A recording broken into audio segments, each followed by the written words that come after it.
Welcome dear rockets, कैसे हैं आप सभी। आज आप सभी देखने जा रहे हैं एक ऐसी सुपर मूवी जिसके क्लाइमेक्स में आप जरूर इस सोच में पड़ जाएंगे कि इतनी ब्रिलियंट मूवी हमने कैसे मिस कर दी भाई। एंड इसका मैं ज्यादा इंट्रो देने वाला हूं नहीं, वरना इसके ट्विस्ट खोलने पड़ेंगे और मूवी देखने का मजा नहीं रहेगा। इसलिए शॉर्ट में सिर्फ इतना बताना चाहूंगा कि 4 सिबलिंग्स यानी कि भाई बहन एक घर में बंद हैं और ज्यादातर ना बाहर नहीं निकलते। क्यों यार, लेकिन ये लोग इस तरह छुपकर क्यों रहे हैं, यही सभी का क्वेश्चन होना चाहिए। और खासकर किससे डरकर इस तरह ये घर में बैठे हैं, यही है वो मूवी का राज जो एंड में बहुत ही खतरनाक ट्विस्ट के साथ रिवील होगा। तो आप ये जरूर कहेंगे कि यार इतना खतरनाक ट्विस्ट तो मैंने एक्सपेक्ट किया ही नहीं था। हाँ, आपको ऐसा कहने पे मजबूर करेगी ये साइकोलॉजिकल हॉरर मिस्ट्री जिसका नाम है मैरोबोन। तो पूरा मजा लेने के लिए वीडियो को एंड तक जरूर देखिएगा। मूवी की शुरुआत होती है 1968 में, जब रोज नाम की एक सिंगल मदर अपने 4 बच्चों के साथ अपने पुश्तैनी घर में आती है जो कई सालों से बंद पड़ा हुआ था। एंड हाँ, इस घर का नाम है मैरोबोन रेजिस्टेंस। असल में ना ये लोग किसी से खुद को बचाने के लिए ही इंग्लैंड छोड़कर यूएसए के इस गांव में रहने आए हैं। तो रोज अपने बच्चों से कहती है कि एक काम करो, तुम सब अपना पास्ट भूल जाओ और इस नए जगह पर नई नई यादें बनाने की कोशिश करो, या घूमो फिरो, लोगों से अच्छे बात करो, नए नए दोस्त बनाओ। और हाँ, एक और चीज याद रखना, आज से तुम सबका सरनेम फेयरबैन नहीं बल्कि मैरोबोन है। सबसे छोटा लड़का जिसका नाम सैम है वो डरा सहमा पूछता है कि माँ क्या वो यहाँ भी आएगा। रोज कहती नहीं, वो यहाँ नहीं आएगा और हाँ, हम सब यहाँ पर बड़े खुश रहेंगे। दोस्तों, ये लोग किसकी बात कर रहे हैं ये तो आगे चलकर ही पता चलेगा, ठीक है। अब वो इस घर में रहने लग जाते हैं और आसपास की जगहों में घूमने भी लगते हैं। ये गांव यार बहुत ही खूबसूरत लगता है और सभी यहाँ पर बड़े खुश भी नजर आते हैं। एक जगह पर ना छोटी छोटी गुफाएं होती हैं जहाँ पर वो आराम से खेलने लग जाते हैं। तब होती है उनकी मुलाकात एली नाम की एक लड़की से जो इसी गांव में रहती है। वो भी समझ जाती है कि ये लोग यहाँ पर नए नए आए हैं, इसलिए वो इन्हें गांव में घुमाती है और पास के एक बीच पर लेकर जाती है जहाँ सभी बहुत मजे करते हैं। और वो एक ही दिन में एली के साथ बहुत अच्छे से अटैच्ड हो जाते हैं। यहाँ आने से पहले इनकी लाइफ में न जाने कौन सी दुखद घटनाएं हुई थी, लेकिन अब ये सब कुछ भूलकर बड़े खुश होते हैं। पर एक दिन ना रोज की तबीयत थोड़ा खराब हो जाती है। इनके पास उसके इलाज करवाने तक के पैसे नहीं होते। फिर वो अपने बड़े बेटे जैक से कहती है कि बेटा तुम अपनी बहन भाइयों का ख्याल रखना, हमेशा उनके साथ रहना, उन्हें हर खतरे से बचा कर रखना। अगर मैं मर गई तो मेरी मौत की खबर तक बाहर वाले को पता नहीं चलनी चाहिए जब तक कि तुम 21 साल के ना हो जाओ। असल में 21 साल से पहले किसी को ना लीगली ये हक नहीं मिलता कि वो बच्चों का ख्याल रख सके, इसलिए दोस्तों रोज ऐसा कह रही है। रोज वहां पर रखे एक बॉक्स की तरफ देखती है। जैक उस बॉक्स को खोलता है जिसमें एक लेटर होता है। ओहो, रोज तो तभी दम तोड़ देती है। जैक बहुत दुखी होता है कि अब मैं कैसे इतनी जिम्मेदारी को अपने ऊपर लूं। फिर वो अपने सिबलिंग्स को बुलाकर उस लेटर को पढ़ने लग जाता है। रोज ने लिखा होता है कि तुम चारों हमेशा साथ रहना, कभी आपस में लड़ना मत और हमेशा अपने बड़े भाई की बात सुनना और खुश रहना। कभी किसी से डरना मत क्योंकि अब तुम्हें कोई परेशान नहीं करेगा। माँ के मरने के बाद सभी बहुत ज्यादा रोने लग जाते हैं, लेकिन वो माँ के सामने एक दूसरे को प्रॉमिस भी करते हैं कि हम साथ रहेंगे, कभी किसी से लड़ेंगे नहीं, आराम से रहेंगे। एंड फिर बिना किसी को खबर किए वो अपनी माँ के मृत शरीर को एक जगह पर दफना देते हैं और एक नॉर्मल लाइफ मस्त तरीके से जीने लग जाते हैं। तो एक दिन होता ये कि जैक की छोटी बहन चेन कमरे में आराम से बैठी होती है कि अचानक एक बुलेट ग्लास पर लगता है। वो देखती है तो दूर एक आदमी गन लिए खड़ा है एंड वो डर जाती है, यार बच्ची जो है अभी। फिर वो जैक को बुलाती है। जैक भी मुड़कर देखता है और यहाँ पर सीन होता है कट। 6 महीने के बाद दिखाते हैं कि सब कुछ फिर से नॉर्मल हो चुका है और लगता है उस शूटर की समस्या खत्म हो गई है। लेकिन ये चुटकू सैम है ना, इसको आईने में डरावने रूप दिखते हैं, इसलिए उसका डर कम करने के लिए घर के सारे आईनों को कपड़ों से ढक दिया जाता है। ऊपर अटारी से अजीब आवाजें भी सुनाई देती है, लेकिन जब भी जैक ऊपर जाने की कोशिश करता है तो उसका सर दुखने लग जाता है। लाइफ इनकी किसी तरह चल रही होती है दोस्तों। चारों में से सिर्फ जैक बाहर जाता है और वो भी सिर्फ जरूरी चीजें खरीदने के लिए। बाकी 3 तो घर से बाहर कदम रखते ही नहीं। जब तक जैक 21 साल का नहीं हो जाता ना, तब तक किसी को कोई शक भी नहीं होना चाहिए कि ये लोग बिना रोज के इस घर में रह रहे हैं। कभी कभी तो जैक जानबूझकर मेडिकल में जाकर माँ के लिए कुछ दवाइयाँ लेकर आता है ताकि बाहर वालों को ये लगे कि इनकी माँ भी है जो अभी बीमार है और इससे किसी को शक भी नहीं होगा कि रोज जिंदा नहीं है। दवाइयाँ खरीद कर जैक लाइब्रेरी जाता है जहाँ पर एली काम करती है। एंड आपको बताना मैं भूल गया, ये दोनों एक दूसरे से अब प्यार करने लगे हैं। फिर एली उसको सैम के लिए एक बुक देती है क्योंकि जैक ने उसको बताया था कि सैम की एजुकेशन घर पर ही चल रही है। तभी किसी की आवाज को सुनकर जैक दूसरी ओर चला जाता है। एक्चुअली टॉम नाम का एक लॉयर लाइब्रेरी में आता है। उसे एली अच्छी लगती है, इसलिए वो अक्सर एली के लिए गिफ्ट्स लेकर आता है। लेकिन हाँ, एली को उसमें कोई इंटरेस्ट नहीं होता। एंड तभी कोई आवाज को सुनकर वो दूसरी तरफ जाता है जहाँ पर वो जैक चुपचाप बुक पढ़ रहा होता है। टॉम कहता है कि तुम लोगों ने मैरोबोन रेजिस्टेंस को अपने नाम करने का एप्लीकेशन दिया था ना, उसे अप्रूव करवाने के लिए $200 लगेंगे, और हाँ, तुम्हारी माँ को कुछ पेपर साइन करने होंगे, इसलिए मैं कल तुम्हारे घर पर आ जाऊंगा। एंड दोस्तों, जैक का यहाँ पर गला सूख जाता है कि अब क्या होगा। वो जरा डगमगाकर कहता है कि माँ तो बीमार है, आप मुझे वो पेपर्स दे दीजिए, मैं माँ से खुद साइन करवा कर आपको दे दूंगा, प्रॉब्लम खत्म। वो यहाँ पर दोस्तों बहुत ही नेचुरल होने की कोशिश करता है, लेकिन उसके शब्द थोड़े डगमगाकर बाहर आते हैं। पर कहाँ, टॉम नहीं मानता और अगले दिन घर आने के लिए बिल्कुल अड़ा रहता है। जैक तुरंत वहां से निकलता है क्योंकि अब उसको सारी समस्याएं देखनी है। घर पर सभी बहुत टेंस्ड होते हैं क्योंकि अगर वो आ गया तो सभी को पता चल जाएगा कि रोज मर चुकी है। ऊपर से इनके पास डॉक्यूमेंट्स प्रोसेसिंग के लिए $200 की फीस भी नहीं है। एंड तब मंजला भाई, जिसका नाम पिल है, वो कहता है कि 1 मिनट, हम उस सीक्रेट बॉक्स से $200 निकाल लेते हैं। पर जेन मना करती है दोस्तों। वो कहती है कि उस मनुष्य बॉक्स को हमें हाथ भी नहीं लगाना चाहिए, हमें वो पैसे नहीं लेने चाहिए। लेकिन अब इनके पास कोई रास्ता भी नहीं है, इसलिए सब उस बॉक्स से $200 निकालने का फैसला कर लेते हैं। एंड दोस्तों, जेन इसीलिए मना कर रही थी उसमें से पैसे निकालने के लिए क्योंकि उसे लगता है कि ये एक तरफ से मतलब एक शापित बॉक्स भी हो सकता है। लेकिन जैसा कि इन्होंने फैसला कर लिया है कि वो उसी से पैसे निकालेंगे, पर प्रॉब्लम यह है कि वो बॉक्स इन लोगों ने बीच के पास एक गुफा के अंदर डाल रखा था। बिल उसको निकालने जाता है तो वहां पर एक चाकू मिलता है उसको। वो उसे उठा लेता है और उस बॉक्स को भी लेकर घर आ जाता है। एंड एज एक्सपेक्टेड उस बॉक्स में बहुत सारे पैसे होते हैं, जिसको देखकर सभी खुश। लेकिन जेन को ये ठीक नहीं लगता। पर कल टॉम को देने के लिए इनके पास पैसे नहीं थे, तो इसके अलावा कोई और चारा भी नहीं होता इनके पास। फिर वो घर की अच्छे से साफ सफाई और पेंट वगैरह भी कर देते हैं ताकि टॉम को सब कुछ नॉर्मल लगे। कई दिनों के बाद वो कपड़े धोकर सुखाते भी हैं। तो दूसरी ओर जेन अपनी माँ रोज के सिग्नेचर को प्रैक्टिस कर रही होती है। वहां जैक रोज के कमरे से कुछ चीजें निकालने जाता है। सैम भी माँ के कमरे में जाना चाहता है, लेकिन जैक उसे मना कर देता है। अगले दिन वो बाहर टेबल चेयर वगैरह लगा देते हैं मस्त तरीके से, ताकि जहां तक हो सके टॉम को बाहर से ही निपटा दिया जाए। ये इनका प्लान है। एंड अब टॉम भी आ जाता है, सिर्फ जैक उससे बात करता है। उसे चाय नाश्ता करवाकर जैक उसे कवर में $200 रख कर देता है। टॉम भी खुश हो जाता है क्योंकि उसे लगा कि ये लोग चेक देंगे, लेकिन कैश पाकर वो खुश हो जाता है और कहता है चलो मैं तुम्हारी माँ से भी जरा मिल लेता हूँ, उनका थोड़ा तबीयत वगैरह के बारे में पूछ लूंगा और इन पेपर्स पर उनके साइन भी ले लूंगा जिसके लिए मैं आया हुआ हूँ। लेकिन जैक कहता है नहीं, मतलब माँ बीमार है और वो किसी से अभी मिल नहीं सकती। आप एक काम कीजिए, ये पेपर्स मुझे दे दीजिए, मैं साइन करवा कर लेकर आ जाऊंगा। टॉम भी एक सेकंड के लिए तो थोड़ा मतलब बिना कुछ कहे रहता है, लेकिन तभी मान जाता है। जैक भी तुरंत रोज के कमरे में जाता है जहाँ जेन उसका वेट कर रही होती है। पर उसे 2 पेपर्स पर साइन करने होंगे, मतलब दोनों साइन एक जैसे होने चाहिए। इसलिए वो थोड़ी और प्रैक्टिस करने लग जाती है।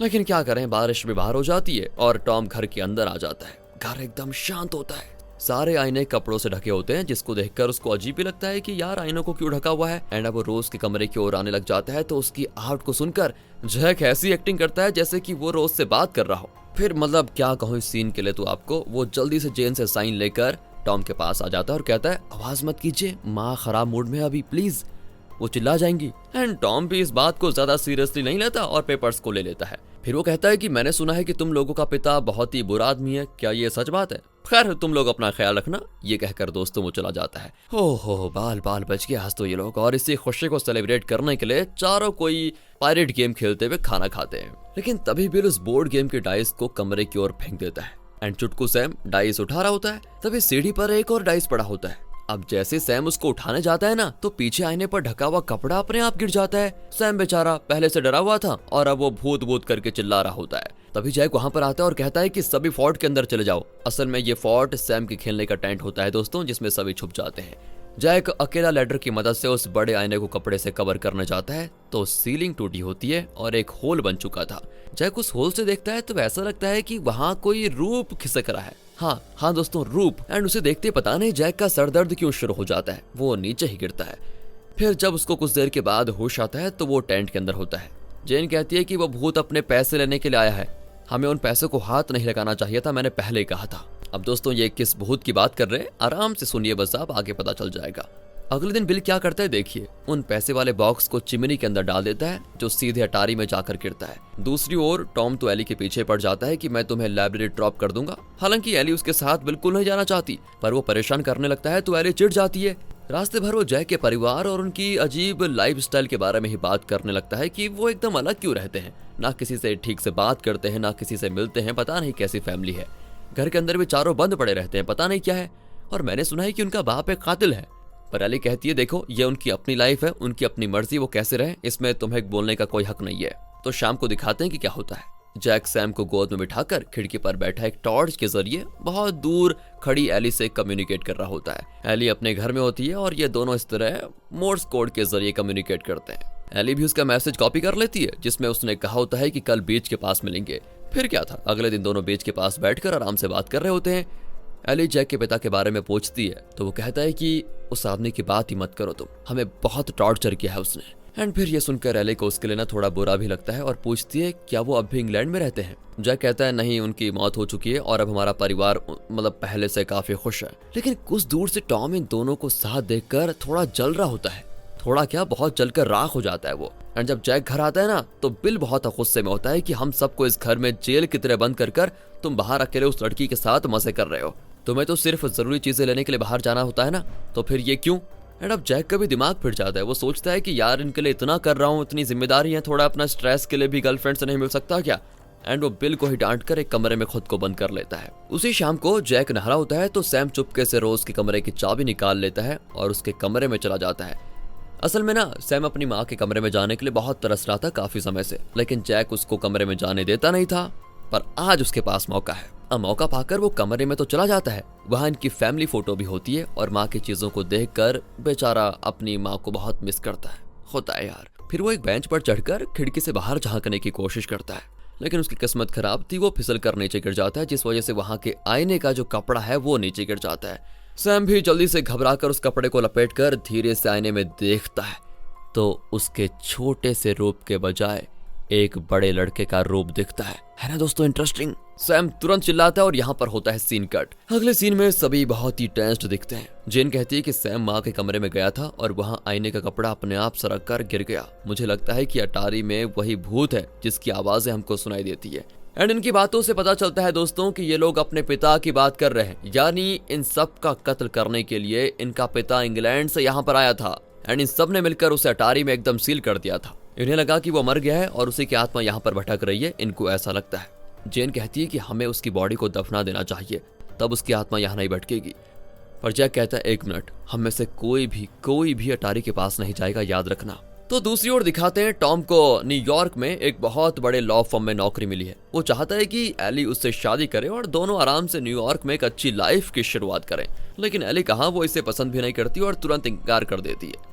पर टॉम ये भी जानता है कि वो जैक से प्यार करती है, इसीलिए वो जैक के पिता सिमन का केस फाइल उसको देकर कहता है ये है उसकी फैमिली हिस्ट्री, इसे पढ़ोगे तो उनकी असलियत जान जाओगे तुम। ये कहकर वो चला जाता है। एंड उस फाइल से एली को पता चलता है कि जैक का पिता सिमन इंग्लैंड में एक खतरनाक सीरियल किलर था। उसने अपनी बेटी जेन का भी कत्ल करने की कोशिश की थी, लेकिन तब परिवार वालों ने उसको पकड़कर पुलिस के हवाले कर दिया था। लेकिन कुछ महीने पहले सिमन जेल से बच निकला। अब आगे दिखाते हैं तो यहाँ जेन घर की सफाई कर रही होती है। तभी अटारी से ना आवाज आती है दोबारा, और ये लोग एक रकून पाल रहे होते हैं जो अटारी पर चढ़ जाता है। जेन सीढ़ी चढ़कर उसको थोड़ा खाना देती है एंड तभी उसके हाथ पर एक और हाथ पड़ता है। जेन घबराकर हाथ निकाल लेती है और साबुन से अच्छे से हाथ धो लेती है। वहाँ दूसरी ओर दिखाते हैं टॉम को न्यूयॉर्क के लॉ फर्म से कॉल आता है कि तुम्हें नौकरी नहीं दे सकते हम, सॉरी, लेकिन तुम्हें अपना पार्टनर बना सकते हैं, लेकिन उसके लिए तुम्हें $5000 देने होंगे। अब टॉम भी टूट जाता है क्योंकि अब उसको नौकरी नहीं मिलेगी और ना ही उसके पास पार्टनरशिप के लिए $5000 है। वो थोड़े टेंशन में तोड़फोड़ मचाने लग जाता है, डॉक्यूमेंट्स को फेंकने लगता है। लेकिन उसके पास पता है क्या है, पैनी नजर। वो पढ़ती है कागज पर जिस पे लिखा हुआ है सिमन यानी कि इनका बाप, मतलब जैक वगैरह का बाप, $10,000 चुरा कर भागा था और अब तक उसका कुछ पता नहीं चला। टॉम भी उसकी खोपड़ी बहुत तेज, वो समझ जाता है कि उन $10,000 में से ही जैक ने उसे $200 दिए, मतलब बाकी के पैसे जैक के घर में ही होंगे। वो सीधे जैक के घर पर चला जाता है और जैक से कहता है कि तुम्हारा बाप $10,000 चुरा कर भागा और तुमने अपनी माँ का नकली साइन किया है डॉक्यूमेंट पर, समझे बेटा। खैर मुझे उन बातों से कोई लेना देना नहीं है, लेकिन मुझे पता है कि तुम्हारे पास $10,000 हैं। मुझे बस वो पैसे दे दो, वरना पूरी दुनिया को तुम्हारी असलियत बता दूंगा। इस तरह दोस्तों धमका कर वो चला जाता है। पर इन लोगों ने तो पैसे का बॉक्स अटारी में फेंक दिया था और अब पैसे निकालने के लिए इनको अटारी में जाना होगा जहां वो भूत रहता है। लेकिन उसी रात बिल किसी को बिना कुछ बताए चिमनी के अंदर रस्सी की मदद से उतरने लग जाता है। वो अटारी में पहुंचता है तो वहां पर घनघोर अंधेरा होता है। बिल आग को जलाकर जगह जगह देखता है तो बिल्ली, चूहे बहुत सारे मरे पड़े होते हैं। लगता है किसी ने उनको चिथड़े चिथड़े करके खाया है। बिल की सांस इतनी तेज चल रही होती है कि क्या कहें। वो इधर उधर देखता है तो उसको वो बॉक्स दिख जाता है। वो उसको उठाकर वहां से निकलने वाला होता है कि वहां किसी का रूप दिखता है। धीरे धीरे वो रूप जलती हुई थैली अपने हाथ में ले लेता है और अपना चेहरा दिखाने वाला होता है कि बिल घबरा कर रस्सी पकड़कर ऊपर चढ़ने की कोशिश करता है। लगता है ये इनका पिता सिमन है। खैर अभी पता चल जाएगा, पर ये भूत है या फिर मरा नहीं इसके बारे में कुछ पता नहीं अभी फिलहाल। लेकिन वो रस्सी पकड़कर खींचने लगता है। बिल की तो लगभग सांस ही रुक जाती है। वो बॉक्स को तो नीचे फेंक देता है, लेकिन फिर भी वो भूत जैसी चीज उस रस्सी को नहीं छोड़ता। बिल भी अपनी चाकू से नीचे की रस्सी काट देता है और बचकर बाहर निकलता है। कुछ देर के बाद जैक की आंखें खुलती है तो न जाने क्यों उसके पूरे शरीर में बहुत दर्द होता है। वो देखता है कि बिल को बहुत चोट लगी हुई है और जेन उसका फर्स्ट एड कर रही है। तब वो जैक को बताता है कि हमारा बाप जिंदा है, वो जल्लाद मरा नहीं। बारिश के पानी को जमा करके वो पीता रहता है और वहां पर जो भी छोटे छोटे जानवर आ जाते हैं ना, उनको मार कर खाता है। इस तरह वो जिंदा रह रहा है। एंड अब बाप का नाम सुनते ही जैक बहुत घबरा जाता है, जिस वजह से उसको बहुत बुरा दौरा भी पड़ जाता है। जेन भी घबरा जाती है कि अब मिलकर क्या करें। तो अब वो डिसाइड करते हैं कि अब हमें एली को सब कुछ बता देना चाहिए, वही जैक को संभाल सकती है। उस रात वो टॉर्च को ऑन ऑफ करके कोड की तरह एली से कम्युनिकेट करते हैं कि कल बीच के पास गुफा वाली जगह पे आ जाओ। अगले दिन एली भी उस जगह पहुंच जाती है। वहां ना जैक होता है और ना ही उसके भाई बहन। पत्थरों के बीच एक बुक होती है जिस पर लिखा होता है ये हमारी कहानी है। एली उसको पढ़ने लग जाती है। उसमें लिखा होता है कि किस तरह जैक और उसका परिवार इंग्लैंड में रहते थे और कब और क्यों वो इस गांव में आए। दूसरी ओर टॉम $10,000 लेने के लिए जैक के घर आता है, लेकिन वहां पर किसी को ना पाकर वो अपना बैग वहां रखकर घर में हर जगह ढूंढता है। वो तो इतना बेताब होता है कि आईनों पर लगे कपड़े भी निकाल लेता है। फिर वो रोज के कमरे में जाकर उसका टेबल वगैरह सर्च करता है और तब जाकर उसको पता चलता है कि रोज तो कब की मर चुकी है, लेकिन टॉम पर सिर्फ अभी $10,000 का भूत सवार है। वो ढूंढते ढूंढते उस अटारी के पास पहुंच जाता है। वहां की दीवार एकदम सील की गई होती है। वो जान जाता है कि इस दीवार के पीछे ही इन लोगों ने पैसे छुपा कर रखे होंगे पक्का, ताकि उसको कोई निकाल ना पाए।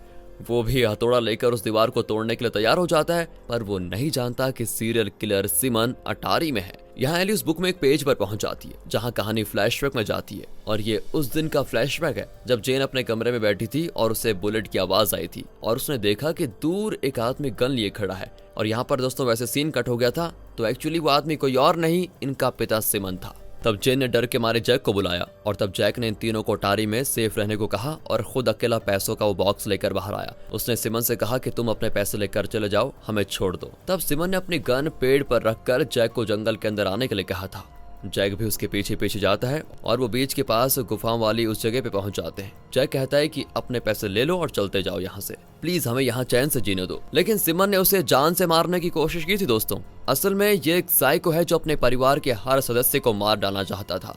वो जैक को मार ही डालता है, लेकिन जैक अपने साथ चाकू लेकर आया था और वो उसे सिमन के गले में घुसाकर वहां से भाग निकलता है। लेकिन उस जल्लाद की जान नहीं निकलती। वो चाकू निकाल कर फेंकता है और फिर जैक को मारने के लिए उसके पीछे आ जाता है। जैक उसका सामना करता है, लेकिन सिमन उसकी गर्दन पकड़कर उसे ऊंची चट्टान से नीचे धकेल देता है। फिर वो घर की ओर बढ़ता है। यहाँ ये तीनों चुपचाप अटारी में छुपे होते हैं, लेकिन सिमन दरवाजे से नहीं आता बल्कि चिमनी से सीधे अटारी में आ जाता है। फिर वो अपने तीनों बच्चों पर बुरी तरह हमला करता है। यहाँ जैक को नीचे गिरने से थोड़ी चोट आ गई थी, लेकिन वो उठकर अपने भाई बहन को बचाने के लिए घर में भाग जाता है। साथ ही वो सिमन की गन भी उठा लेता है।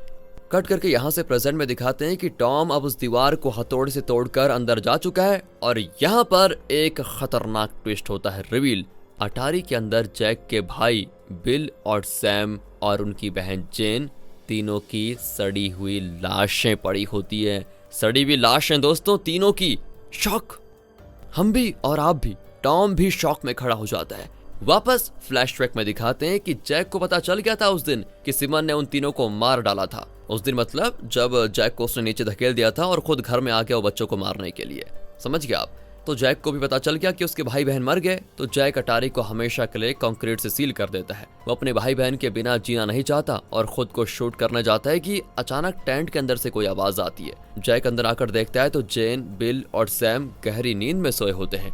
हालांकि ये बस जैक का इमेजिनेशन था। दरअसल उन तीनों के मरने के बाद भी जैक इमेजिन करने लगा था कि उसके भाई बहन जिंदा हैं और वो उसी झूठ के सहारे जीने लगा था। वो सिर्फ जैक की इमेजिनेशन में ही जी रहे थे, जिस वजह से वो सिर्फ उसे ही दिखते थे। अगर घर में आईने होते तो उसे एहसास हो जाता कि वो अकेला है और उसका इमेजिनेशन टूट जाता। वो नहीं चाहता था कि ऐसा हो, इसलिए वो सारे आईने को कवर करके रखता था। उसने ये बात अपने मन में बैठा ली थी कि मेरे भाई और बहन अभी जिंदा हैं।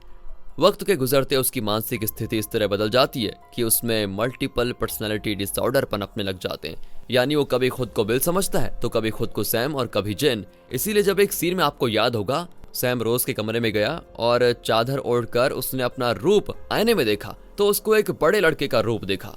उस वक्त दोस्तों जैक ने खुद को सैम समझा, लेकिन आईने में उसने अपना यानी जैक का असली रूप देखा जो कि उसको बड़ा लगा और वो डर गया। एंड इसी वजह से हमेशा घर से सिर्फ जैक ही बाहर निकलता था, बाकी तीन नहीं, क्योंकि सिर्फ जैक जिंदा था। और अटारी में जैक के भाई बहन की लाशें थी और सिमन अभी जिंदा था दोस्तों, इसीलिए वो अटारी की तरफ जाने से डरता था। एंड सिमन को बाहर निकलने से रोकने के लिए जैक ने अटारी के दरवाजे के आगे दीवार बनाकर उस जगह को पूरा सील कर दिया। वहां से बाहर निकलने का सिर्फ एक रास्ता था और वो था चिमनी का रास्ता, लेकिन चिमनी को भी जैक ने बंद कर दिया था।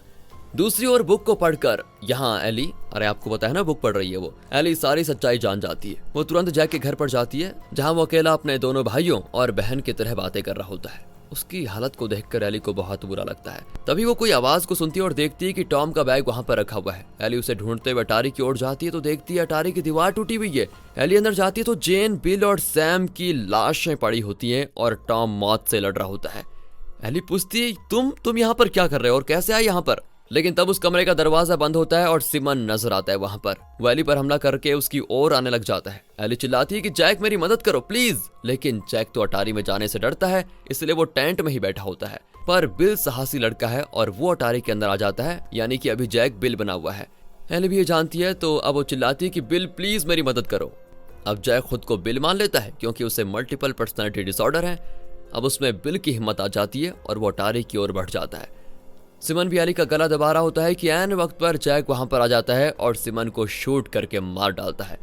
कट करके कुछ महीने के बाद का सीन दिखाते हैं कि एली एक डॉक्टर के सामने बैठी हुई है। असल में एली जैक की हालत बखूबी समझती है और उसने फैसला कर लिया है कि वो किसी भी हालत में जैक को छोड़कर नहीं जाएगी, इसलिए वो जैक के साथ ही रहती है क्योंकि वो जैक से बहुत प्यार करती है। डॉक्टर भी जैक के लिए कुछ दवाइयां देते हैं और एली को एडवाइस भी करते हैं कि तुम जैक के पीछे अपनी लाइफ खराब मत करो, ये एक तरफ से थोड़ा मेंटल हो गया है, उसे ये दवाइयां दे दो, वो ठीक हो जाएगा और तुम अपनी लाइफ में मतलब कुछ बढ़िया करो, किसी और लड़के को देखो। लेकिन नहीं दोस्तों, एली जैक को उनकी कोई दवाई नहीं देती क्योंकि उसने फैसला कर लिया था कि वो जैक को अपने भाइयों और बहनों की मेमोरीज के साथ ही स्वीकार करेगी। अगर इसी में जैक की खुशी है तो उसी खुशी को मैं क्यों छीनूं। इसी ख्याल के साथ वो जैक के साथ अब खुश रहने लग जाती है।